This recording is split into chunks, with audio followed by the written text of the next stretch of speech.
خدشات پاکستان میں بھی آنا شروع ہو گئے ہیں اور یہ جنگ بھی طویل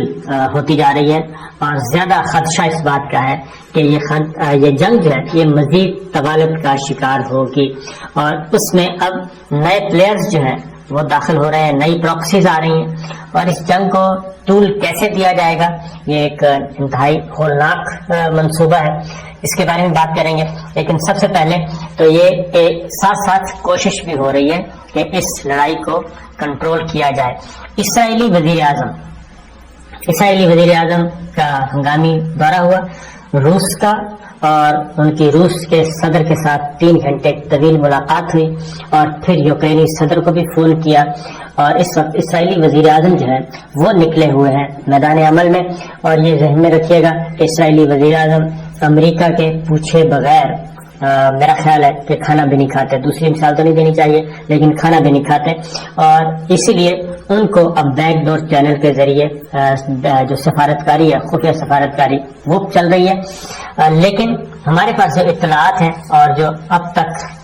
زمینی حقائق ہے اور جو کچھ گراؤنڈ پہ ہو رہا ہے اس میں اسرائیلی وزیر اعظم کا جو دورہ ہے وہ کوئی کارگر ثابت نہیں ہوا اور روس مسلسل 11ویں روز بھی وہ اپنی پوری شدت کے ساتھ حملے بھی کر رہا ہے, پیش قدمی بھی کر رہا ہے اور نئے نئے علاقوں پہ قبضہ بھی کر رہا ہے. اس میں کوئی ذرا برابر بھی نہیں ہے کیونکہ روس کے صدر نے کچھ شرائط رکھی ہیں اسرائیلی وزیر اعظم کے سامنے کہ یہ جا کے واشنگٹن کو پہنچائی جائے. نمبر 1 یہ کہ یہ جو پابندیوں کا سلسلہ ہے اس کو ختم کیا جائے اور اگر مذاکرات کی ٹیبل پہ آنا ہے تو پھر مذاکرات ہی کیے جائیں اور اس کے لیے ضروری ہے کہ منفی ہتھ کنڈے بند اور واضح طور پہ یہ اعلان کیا جائے کہ یوکرین جو ہے وہ کبھی بھی نیٹو کا حصہ نہیں بنے گا, یورپ میں اس کو شامل نہیں کیا جائے گا. لیکن معاملات جس حد تک آگے بڑھ چکے ہیں وہ زیادہ کہنا چاہیے کہ خوفناک ہے اور اس کی ریزن ہے کہ پاکستان کی میں بات بعد میں کروں گا. کیف روس کے صدر نے جو نئی اسٹیٹمنٹ دی ہے انہوں نے کہا ہے کہ ہماری جو ملٹری آپریشن ہے وہ بڑا کامیابی سے چل رہا ہے اور اپنی منصوبوں پہ عمل کرتے ہوئے آگے بڑھ رہے ہیں اور جب تک جو کیف ہے یعنی کہ دارالحکومت یوکرین کا وہاں سے مکمل طور پہ سرنڈر نہیں ہوتا یہ لڑائی بند نہیں ہوگی اور ہم اپنا سلسلہ آگے بڑھاتے رہیں گے. طیب اردوان بھی میدان میں آئے ہیں, انہوں نے بھی روسی صدر سے بات چیت کی ہے ٹیلی فون پہ اور انہوں نے بھی اپنا رول پلے کرنے کی کوشش کی لیکن ان کو بھی جو جواب ملا وہ وہی ہے کہ معاملات آگے بڑھ چکے ہیں. روسی میڈیا نے ایک اور خبر بھی دی ہے کہ فرانس کے صدر میکرون نے بھی تقریباً 2 گھنٹے تک گفتگو کی ہے روس کے صدر کے ساتھ اور ان کے ساتھ بھی یہی تھا جنگ بندی, یک طرفہ جنگ بندی کی بات کی جا رہی تھی تو لہذا وہ بھی رد کر دیا گیا ہے. جبکہ دوسری جانب 11ویں روز تک کوئی 2 ملین کے قریب یوکرین سے مہاجرین جو ہیں وہ جا چکے ہیں جو دربدر ہوئے ہیں مہاجرین کی صورت میں ہمسایہ ممالک میں, تو لوگوں کی نقل مکانی بھی جاری ہے. طیب اردوان کے ساتھ جو بات ہوئی وہ بتاتا, لیکن جو امپورٹنٹ ہے بائیڈن بھی آئے میدان میں اور بائیڈن نے یہ کہا ہے پولینڈ کے ذریعے کہ ہم کوشش کر رہے ہیں کہ پولینڈ کے ذریعے مل کر کوئی یوکرین کو لڑاکا طیارے فراہم کریں. لیکن ابھی تک امریکہ اور نیٹو نے براہ راست کسی قسم کی نہ ہی کوئی فوجی ہتھیار فراہم کیے ہیں جو یوکرین کو چاہیے اور نہ ہی اپنی فوج یا اپنے فوجی طیارے لڑاکا طیارے بھیجنے کا اعلان کیا ہے. صرف اتنا کیا ہے کہ پولینڈ کے ذریعے ہم کوشش کر رہے ہیں کہ لڑاکا طیارے جو ہیں وہ دیے جائیں یوکرین کو لڑنے کے لیے. اب اگلی خبر جو ہے وہ زیادہ کیونکہ جس کی وجہ سے کہا جا رہا ہے کہ یہ لڑائی اب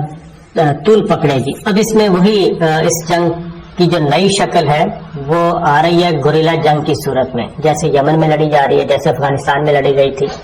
اور اسی طریقے سے جیسے شام میں لڑی جا رہی ہے. تو گوریلا جنگ کی ایک نئی صورت ہو سکتی ہے. اس میں یوکرین کے وزیر خارجہ نے ایک بات کی ہے اور اس میں یہ کہا ہے کہ 20,000 غیر ملکی رضاکار جو ہیں وہ لڑنے کی پیشکش کر رہے ہیں، یہ یوکرین نے کہا ہے۔ تو اس کا مطلب بالکل واضح ہے کہ اب یہ ایک ظاہر ریگولر آرمی تو اتنا زیادہ مقابلہ نہیں کر سکے گی روس کا، اور روس اور یوکرین کے درمیان بہت زیادہ فرق ہے، اس لیے 52 ملکوں کے 20,000 سے زائد افراد جو ہیں وہ یوکرین میں روسی حملے کے خلاف مزاحمت کریں گے۔ تو یہ ایک طرح کی پراکسی ہوگی، اور وہی بات کہ ان پرائیویٹ ملیشیاز کو مسلح کیا جائے گا، ان کو ٹریننگ دی جائے گی اور ان کو ہتھیار فراہم کیے جائیں گے، اور وہ پھر جو ہے غیر اعلانیہ جنگ لڑیں گے اور وہ حملے کریں گے، بالکل اسی طریقے سے جیسے 9/11 کے بعد پاکستان میں حملے کیے جاتے تھے، اور اب بھی ہماری فورسز کو نشانہ بنایا جاتا ہے۔ افغانستان میں بھی یہی تھا، یمن میں بھی یہی ہو رہا ہے، اور افغانستان جو روس کے خلاف جہاد چل رہا تھا اس میں بھی یہی تھا۔ تو فلسطین میں یہ چل رہا ہے، شام میں یہ چل رہا ہے، عراق میں یہی ماڈل تھا، لیبیا میں یہی ماڈل تھا، مصر میں یہی ماڈل تھا۔ تو اب یہی ماڈل اب یوکرین میں لایا جا رہا ہے، اور یہ کون لے کے آتا ہے اس میں کوئی کہنے کی ضرورت نہیں ہے۔ ظاہر ہے جو یوکرین کی مدد کے لیے براہ راست جو طاقتیں نہیں آ سکتی وہ اب اپنی پراکسیز کے ذریعے اس جنگ میں کودیں گی اور ان کو ہتھیار فراہم کریں گی، اور اسی لیے یہ خدشہ ظاہر کیا جا رہا ہے کہ یہ جو جنگ ہے یہ اب